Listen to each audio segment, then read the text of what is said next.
वंचित रह गई। 20वीं सदी की उन गलतियों को आज 21वीं सदी का भारत उन गलतियों को सुधार रहा है। महाराजा सुहेलदेव जी हो, दीनबंधु चौधरी छोटूराम जी हो, या फिर अब राजा महेंद्र प्रताप सिंह जी, राष्ट्र निर्माण में इनके योगदान से नई पीढ़ी को परिचित कराने का ईमानदार प्रयास आज देश में हो रहा है। आज जब देश अपनी आजादी के 75 वर्ष का पर्व मना रहा है, आजादी का अमृत महोत्सव मना रहा है, तो इन कोशिशों को और गति दी गई है। भारत की आजादी में राजा महेंद्र प्रताप सिंह ने उनके योगदान को नमन करने का ये प्रयास ऐसा ही एक पावन अवसर है। साथियों, आज देश के हर उस युवा को जो बड़े सपने देख रहा है, जो बड़े लक्ष्य पाना चाहता है, उसे राजा महेंद्र प्रताप सिंह जी के बारे में अवश्य जानना चाहिए, अवश्य पढ़ना चाहिए। राजा महेंद्र प्रताप सिंह जी के जीवन से हमें अदम्य इच्छा शक्ति, अपने सपनों को पूरा करने के लिए कुछ भी कर गुजरने वाली जीवटता आज भी हमें सीखने को मिलती है।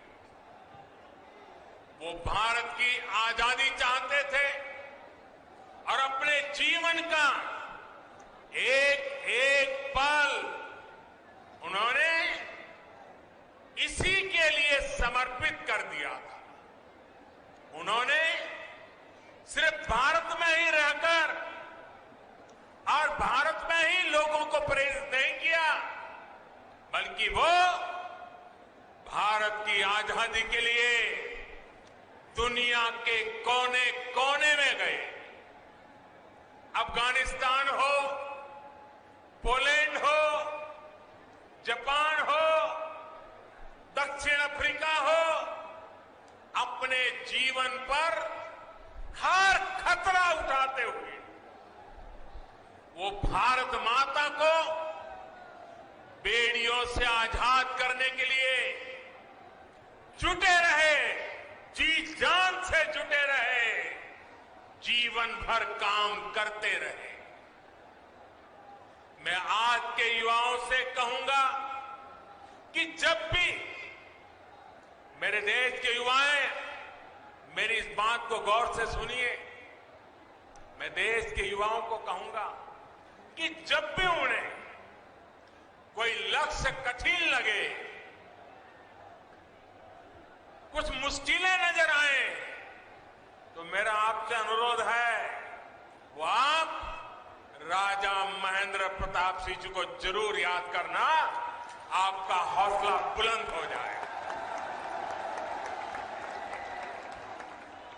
राजा महेंद्र प्रताप सिंह जी जिस तरह एक लक्ष्य, एक निष्ठ होकर भारत की आजादी के लिए जुटे रहे, वो आज भी हम सबको प्रेरणा देता है। और साथियों, आज जब मैं आपसे बात कर रहा हूं तो मुझे देश के एक और महान स्वतंत्र सेनानी गुजरात के सपूत श्यामजी कृष्ण वर्मा जी का भी स्मरण हो रहा है।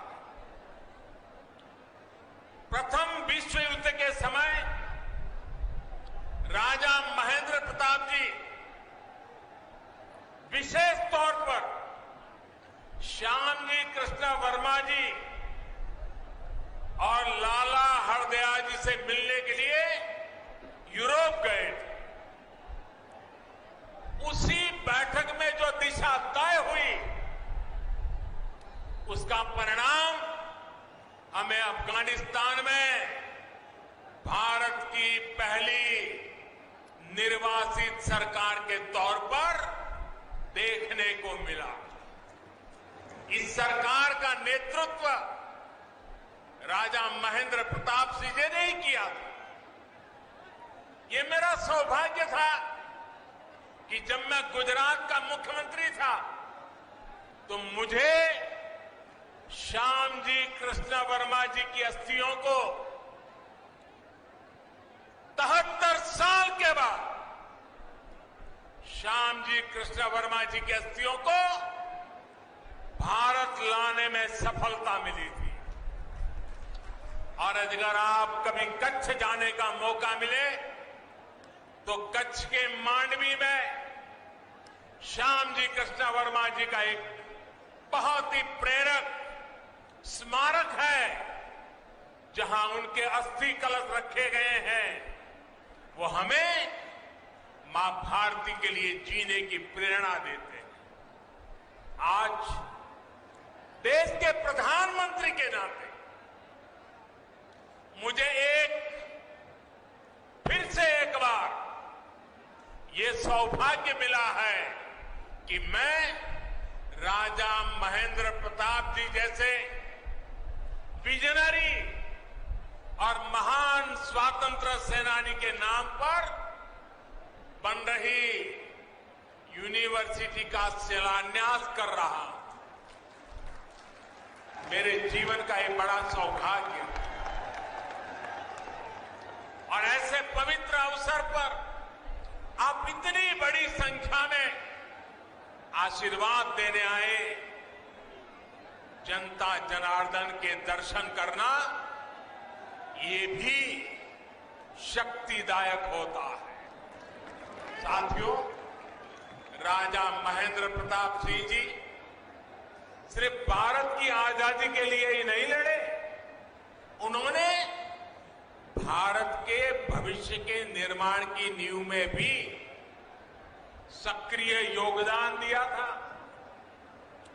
उन्होंने अपनी देश विदेश की यात्राओं से मिले अनुभवों का उपयोग भारत की शिक्षा व्यवस्था को आधुनिक बनाने के लिए किया।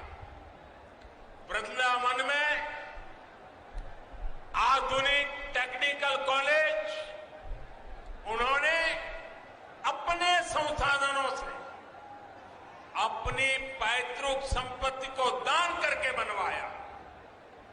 अलीगढ़ मुस्लिम यूनिवर्सिटी के लिए भी बड़ी जमीन राजा महेंद्र प्रताप सिंह जी ने ही दी थी।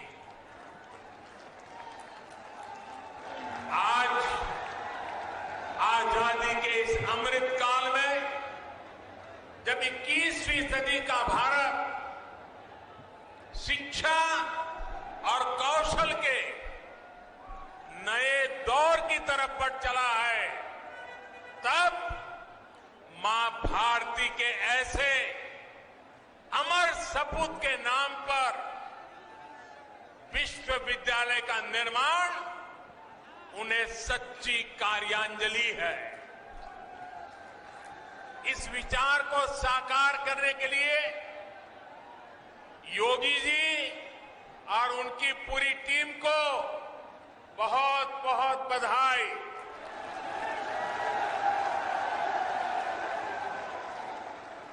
साथियों, ये विश्वविद्यालय आधुनिक शिक्षा का एक बड़ा केंद्र तो बनेगा ही, साथ ही देश में डिफेंस से जुड़ी पढ़ाई, डिफेंस मैन्युफैक्चरिंग से जुड़ी टेक्नोलॉजी और मैन पावर बनाने वाला सेंटर भी बनेगा।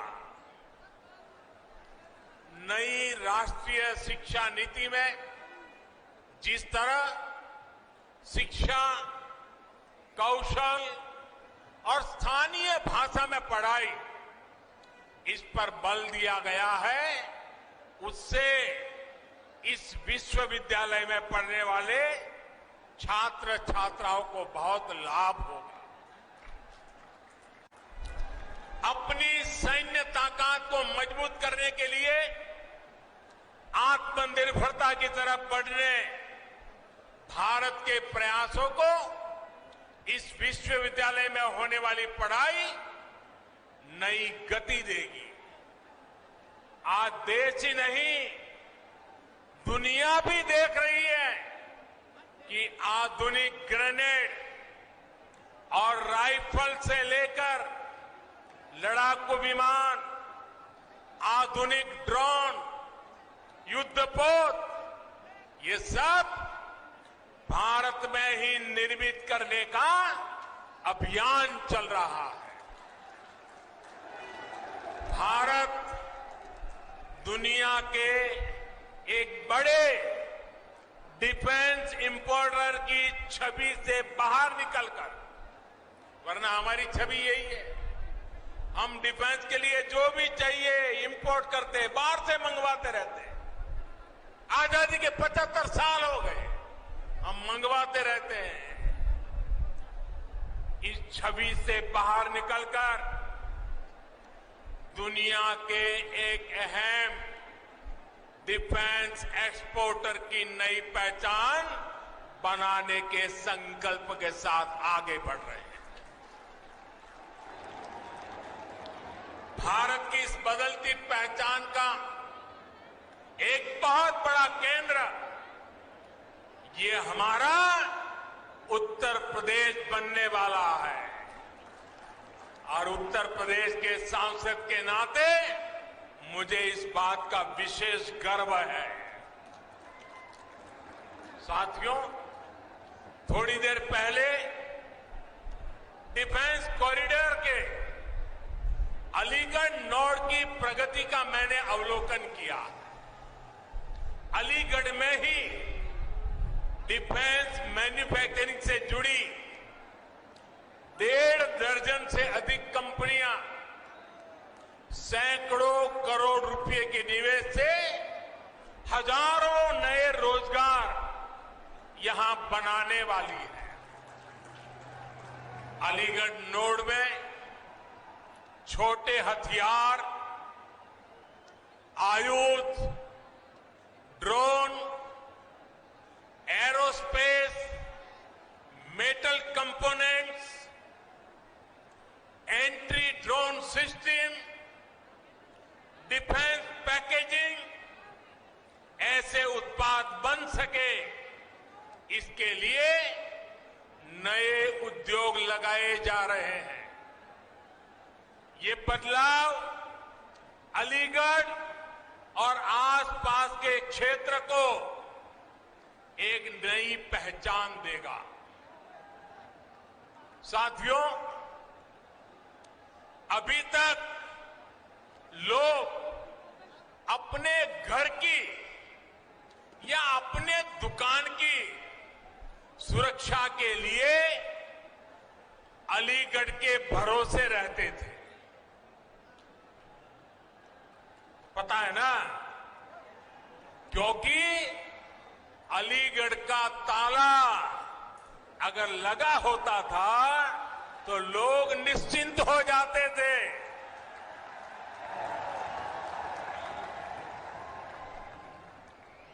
और मुझे आज बचपन की एक बात करने का मन कर रहा है। करीब 55-60 साल पुरानी बात है। हम बच्चे थे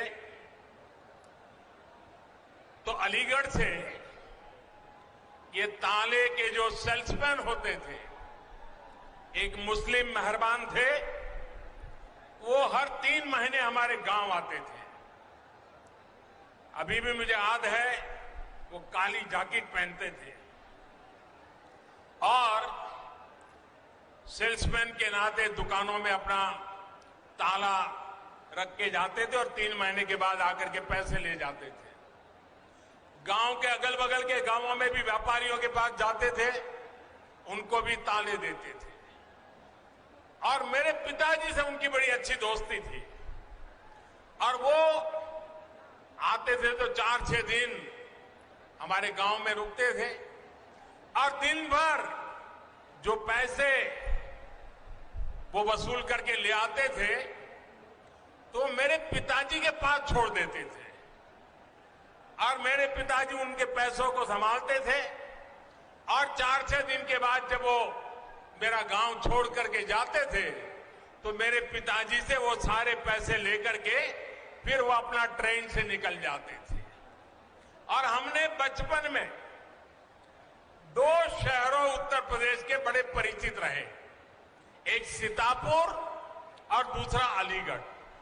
हमारे गांव में अगर किसी को आंख की बीमारी में ट्रीटमेंट करनी है तो हर कोई कहता था सीतापुर जाओ। हम ज्यादा समझते नहीं थे लेकिन सीतापुर शब्द सुनते थे। और दूसरा, इस महाशय के कारण अलीगढ़ बार बार सुनते थे। लेकिन साथियों, अब अलीगढ़ के रक्षा उपकरण भी, कल तक जो अलीगढ़ ताले के जरिए घरों की दुकानों की रक्षा करता था, वो 21वीं सदी में ये मेरा अलीगढ़ हिंदुस्तान की सीमाओं की रक्षा करने का काम करेगा।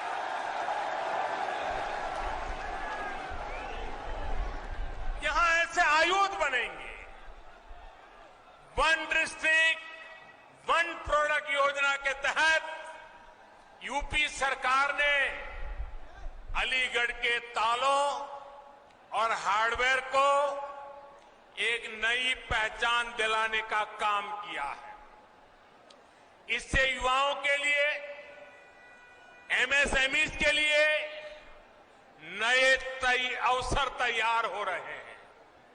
अब डिफेंस इंडस्ट्री के जरिए भी यहां के मौजूदा उद्यमियों को,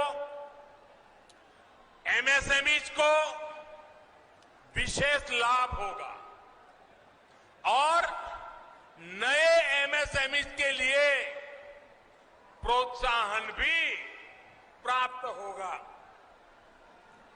जो छोटे उद्यमी हैं, उनके लिए भी डिफेंस कॉरिडोर का अलीगढ़ नोड नए मौके बनाएगा।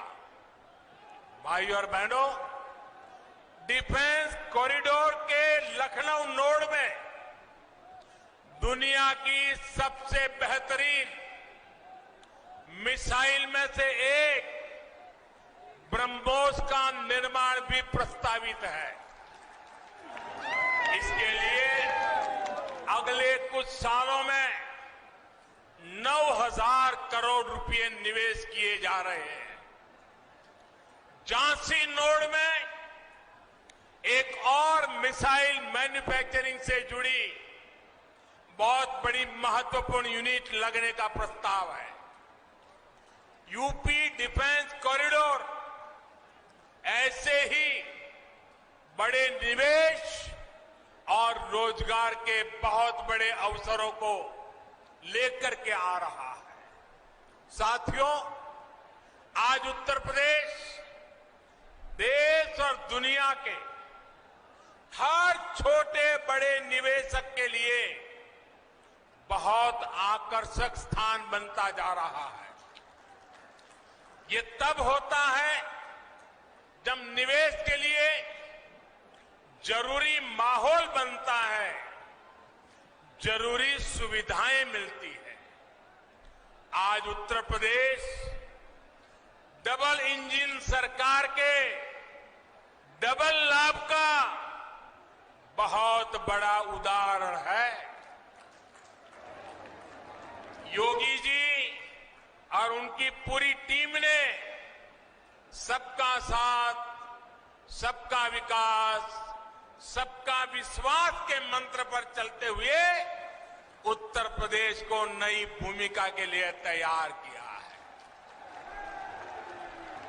अब सबके प्रयास से इसे और आगे भी बढ़ाना है।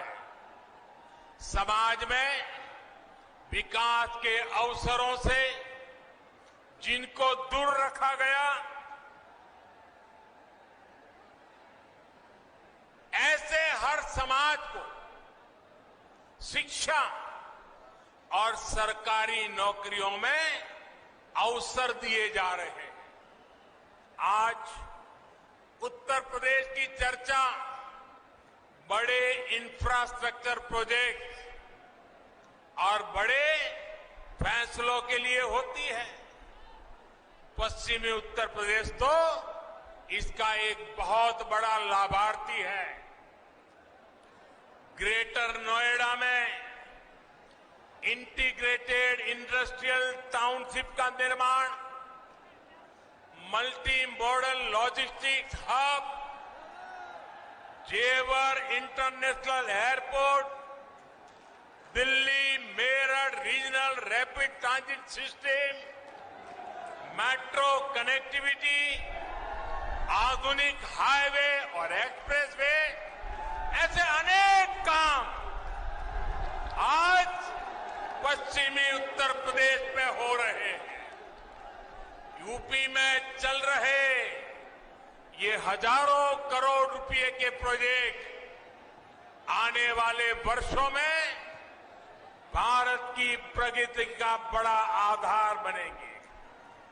भाई और बहनों, मुझे आज ये देखकर बहुत खुशी होती है कि जिस यूपी को देश के विकास में एक रुकावट के रूप में देखा जाता था, वही यूपी आज देश के बड़े अभियानों का नेतृत्व कर रहा है। शौचालय बनाने का अभियान हो, गरीबों को अपना पक्का घर देना हो, उज्ज्वला के तहत गैस कनेक्शन हो, बिजली कनेक्शन हो, पीएम किसान सम्मान निधि हो, हर योजना, हर मिशन में योगी जी के यूपी ने देश के लक्ष्यों को हासिल करने में अग्रणी भूमिका निभाई है। वरना मुझे तो याद है, वो दिन मैं भूल नहीं सकता हूं, जब 2017 से पहले गरीबों की हर योजना में यहां रोड़े अटकाए जाते थे। एक एक योजना लागू करने के लिए दर्जनों बार केंद्र की तरफ से चिट्ठी लिखी जाती थी, लेकिन यहां उस गति से काम नहीं होता था। ये मैं 2017 के पहले की बात कर रहा हूं। जैसे होना चाहिए था वैसा नहीं होता था। साथियों, यूपी के लोग भूल नहीं सकते कि पहले यहां किस तरह के घोटाले होते थे, किस तरह राजकाज को भ्रष्टाचारियों के हवाले कर दिया गया था। आज योगी जी की सरकार पूरी ईमानदारी से यूपी के विकास में जुटी हुई है।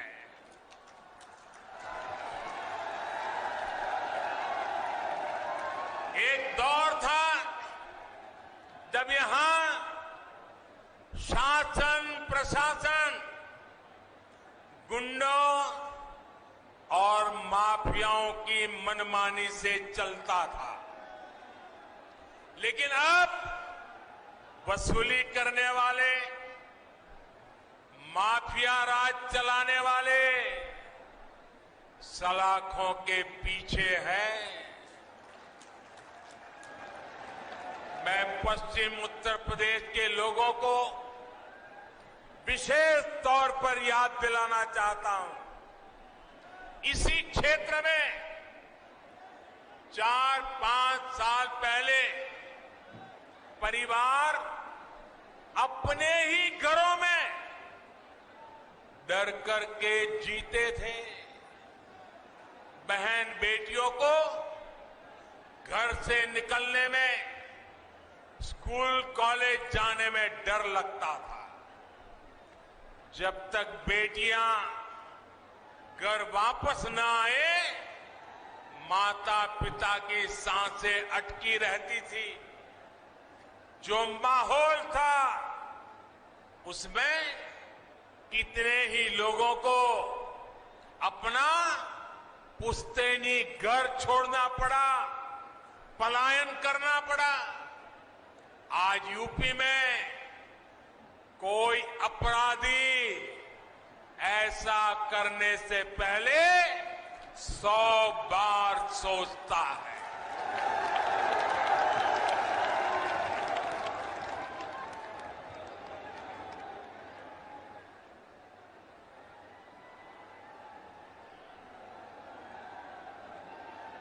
योगी जी की सरकार में गरीब की सुनवाई भी है, गरीब का सम्मान भी है। योगी जी के नेतृत्व में यूपी की बदलती कार्यशैली का एक बहुत बड़ा प्रमाण है। सबको वैक्सीन, मुफ्त वैक्सीन अभियान। उत्तर प्रदेश अभी तक 8 करोड़ से अधिक टीके लगा चुका है। देश में एक दिन में सबसे ज्यादा टीकाकरण का रिकॉर्ड भी यूपी के ही नाम है। कोरोना के इस संकट काल में गरीब की चिंता सरकार की सर्वोच्च प्राथमिकता है। कोई गरीब भूखा ना रहे, इसके लिए महीनों से मुफ्त अनाज दिया जा रहा है। गरीबों को भूखमरी से बचाने के लिए जो काम दुनिया के बड़े बड़े देश नहीं कर पाए, वो आज भारत कर रहा है। ये हमारा उत्तर प्रदेश कर रहा है। साथियों, आजादी के इस अमृत काल में ग्रामीण अर्थव्यवस्था में भी तेजी से बदलाव हो रहे हैं। बदलाव के साथ कैसे तालमेल बिठाना पड़ता है, इसका रास्ता स्वयं चौधरी चरण सिंह जी ने दशकों पहले देश को दिखाया है। जो रास्ता चौधरी साहब ने दिखाया, उनसे देश के खेती मजदूरों और छोटे किसानों को कितना लाभ हुआ, ये हम सभी जानते हैं। आज की अनेक पीढ़ियां उन सुधारों के कारण एक गरिमामय जीवन जी पा रही है। देश के जिन छोटे किसानों की चिंता चौधरी साहब को थी, उनके साथ सरकार एक साथी की तरह खड़ी रहे, ये बहुत जरूरी है। इन छोटे किसानों के पास 2 हेक्टेयर से भी कम जमीन है और हमारे देश में छोटे किसानों की संख्या 80% से ज्यादा है। यानी देश के 10 किसानों के पास जो जमीन है उसमें 8 किसान ऐसे हैं जिनके पास छोटा सा जमीन का टुकड़ा है। 10 में से 8। इसलिए केंद्र सरकार का निरंतर प्रयास है कि छोटी जोत वालों को ताकत दी जाए। 1.5 गुना एमएसपी हो, किसान क्रेडिट कार्ड का विस्तार हो, बीमा योजना में सुधार हो, 3,000 रुपये की पेंशन की व्यवस्था हो, ऐसे अनेक फैसले छोटे छोटे किसानों को सशक्त कर रहे हैं। कोरोना के इस समय में देश भर के छोटे किसानों के खाते में सरकार ने 1 लाख करोड़ रुपए से अधिक सीधे ट्रांसफर किए हैं। इसमें 25,000 करोड़ रुपए से ज्यादा सिर्फ यूपी के इन किसानों को मिले हैं। मुझे इस बात की खुशी है कि यूपी में बीते 4 सालों में एमएसपी पर खरीद के नए रिकॉर्ड बने हैं। गन्ने के भुगतान को लेकर के भी जो परेशानियां आती थी उन्हें लगातार कम किया जा रहा है। बीते 4 साल में यूपी के गन्ना किसानों को 1,40,000 करोड़ रुपए से अधिक का भुगतान किया गया है। आने वाले साल तो यूपी के गन्ना किसानों के लिए नई संभावनाओं के दरवाजे खोलने वाला है। गन्ने से जो इथेनॉल बनता है, बायोफ्यूल बनता है, उसका उपयोग ईंधन में बढ़ाया जा रहा है। इसका बड़ा लाभ पश्चिम यूपी के गन्ना किसानों को भी होने वाला है। साथियों, अलीगढ़ समेत पूरा पश्चिमी उत्तर प्रदेश आगे बढ़े, इसके लिए योगी जी की सरकार और केंद्र सरकार कंधे से कंधा मिलाकर दिन रात मेहनत कर रही है। हमें मिलकर इस क्षेत्र को और समृद्ध करना है। यहां के बेटा बेटियों के सामर्थ्य को और बढ़ाना है और विकास विरोधी हर ताकत से उत्तर प्रदेश को बचाना है। राजा महेंद्र प्रताप सिंह जैसे राष्ट्र नायकों की प्रेरणा से हम सभी अपने लक्ष्यों में सफल हो,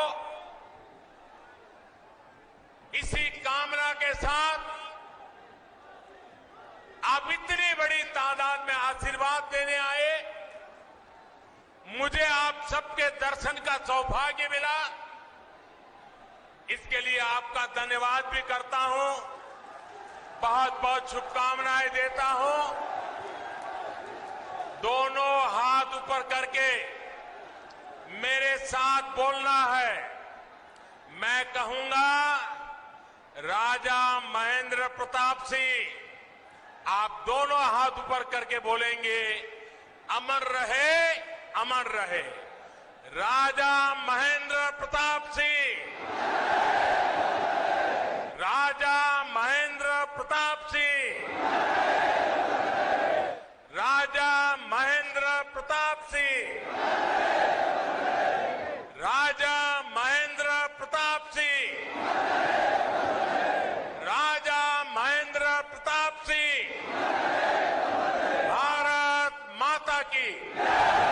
भारत माता की बहुत बहुत धन्यवाद।